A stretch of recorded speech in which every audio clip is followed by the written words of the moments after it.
So here I am coming to you in my YouTube studio, the car. And it's fitting, wow, sun. It is fitting that I come to you in this car as a caregiver, because this is the place where I have decompressed, where I have cried, where I have ranted, where I have mourned grief, where I have called family for advice or to report updates. And this is even the place where I learned when my mother had passed. I don't know about you, but when you're caregiving for your aging parent and all of those emotions are so raw, you spend quite a bit of time holding them in. And whether it's keeping them from your parents or keeping them from your own personal family, or even just your siblings, finding some place to let those emotions out is really important, really helpful, really important. But I think I've spent more hours in this car crying than anywhere else. I remember leaving my parents' house in such anger because they wouldn't listen, they wouldn't accept help. They belittled me for trying to give help. All the ways you try to cage it, right? To show them and provide them with help, and the rejection upon rejection upon rejection. As a coach for caregivers, I now know that was their fight for independence and trying to fight the diseases that were attacking them. My father's lung cancer, my mother's dementia. But I'll tell you what, when you're going through it, it's like a personal attack, right? Because you got all that baggage from all of your years growing up in that house. For me, it was the same house. All those years growing up, and all those emotions are raw both ways, for them and for us too. And I remember, jumping in the car and pulling out of their driveway and just anger driving. Whole different kind of road rage, right? Not for the people on the road with me, but just the anger from when I've left their house. And I remember the mornings driving to work. I had a 30-40 minute commute to work, and the exhaustion because I had been dealing with something with them and just keeping going. I was a high school English teacher. That job doesn't stop. You got to do work the day before to make the next day work, and just the exhaustion from it.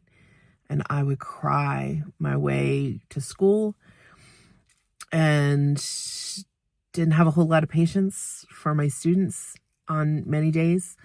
And I would cry my way home, or I would cry my way from work to my parents' house with a knot in my stomach, wondering what I was going to find, when I enter their house this time. What kind of mood are they going to be in? And then when I moved my mother to assisted living, I remember many days leaving from a visit and barely making it to the car before I cried, because of just watching her deteriorate, and especially when she was sundowning. Because when she was sundowning, her mother voice came out. Do you have that? A voice your parent used when you were a kid? Oh my gosh, talk about sending chills down your spine. And I'll have another video on sundowning, but yeah, I remember leaving just like, why doesn't she want my help? Why doesn't she understand how I'm helping? Why can't she see the time that I'm taking away from myself and my own job and my own family to come and help? Just all of that frustration all the way around. And this car was the place. This car was the place to let it out, because I didn't see then, even though everybody tells you, you need to take time for yourself. You shouldn't be spending so much time. You need time for yourself. And you say, yeah, I get it. I feel it. Who's stepping in so I can have time for myself? But what I didn't know then that I know now is I needed somebody to talk through the whole experience who understood the experience, because they're in the experience. And that's why I decided to become a coach for caregivers, because I've been in the experience. I can speak the language and give comfort and answers and help fellow caregivers find the answers that's right for them, because, there's no true right or wrong answer. It's a matter of finding what's right for your situation. But I can speak the language.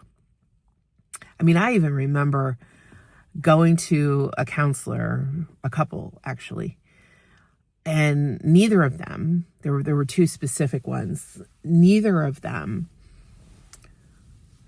were in the situation of caregiving. Like, they hadn't experienced it. So, you pay the money for the sessions to spend the majority of the sessions just explaining what is or isn't happening, not truly getting to the core of how to help me as a caregiver. Like, how for me to just expel all these emotions that I'm feeling.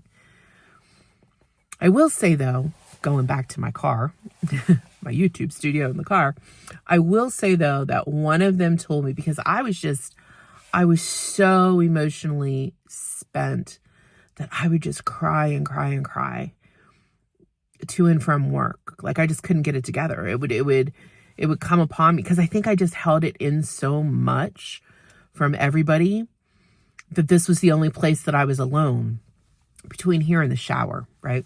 So you have to tell me where you spend time decompressing. But the one thing she did tell me that was helpful, and I do actually continue to use in stressful situations today, is she had told me that to get a book on tape, which that was the time, book on CD, now an audio book, Audible, right? To listen to something else as I drove. And if music wasn't doing it for me, then getting involved in a story, getting involved in some fictional thing. And I will say that did help me, but that kept me from crying in the car and not being like a menace on the highway, right? What's that commercial on TV with the guy Mayhem, right? Not being mayhem on the highway, causing problems for other people. But what it didn't do is it didn't allow me to process the emotions. We got to process the emotions. Not until you feel the emotion, process, like not pushing them down. Not until you actually feel them and like through them, feel the whole way. And it can be miserable, and it can be sad, and it can be just so taxing. But once you process it, there's some relief. And if you can process it with a person who has walked in a caregiver's shoes, you're like golden. Because you can say the things that you don't want to say to anybody else. You know, I have myself and I've had my clients say to me, like, I hate the person my parent has become. They're so selfish, right? And they don't want to say that. Who wants to say that? For many of us, our parents have given part of their lives raising us, right? Who wants to say out loud that they hate them or they hate what they've become? Who wants to say this journey is so hard watching them deteriorate that I pray I find they have passed through the night? Nobody wants to say that out loud. Nobody wants to admit that. But if you can find a person who's walked the walk of a caregiver, they'll understand. And if you don't have that person in your life, I can be that person for you.